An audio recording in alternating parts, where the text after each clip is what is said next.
sem ekki neitt! Það er svo sem ekki neitt! Góðan daginn! Nei! Góðan daginn! Nei! Hvað segir gott? Við erum mætt hér fyrir framan aðalbyggingu Háskóla Íslands.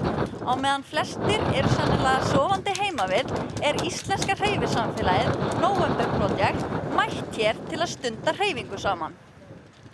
Hópurinn er hluti af grasrótarhreyfingunni November Project.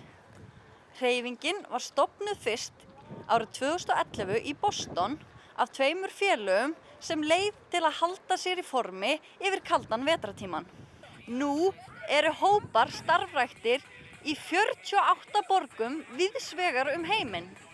Við byrjum í júli 2014 og svo í desember 2015 erum við November Project.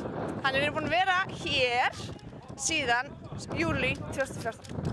Nú er íslenska veðurfarið alveg einstakt. Hefur það ekkert stoppað ykkur? Nei, aldrei. Þetta er bara mjög normal veður hjá okkur.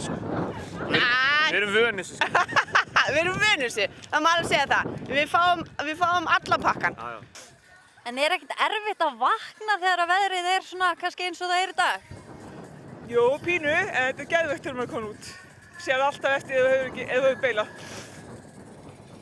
Hvernig er best að vera klæddur á æfingum eins og þessum? Bara þannig að manni sé ekki og heitt eða ekki kalt, bara maður er skítkalt á tröppunum heima, þá er þetta fínt á æfingu. Það eru allir hér velkomin, þetta er frítt, verður alltaf frítt og þú þarft ekki að láta vita og mætir, þú bara mætir og tekur þátt og gerir þitt besta og sýnir náungan áhuga og gefur honum high five.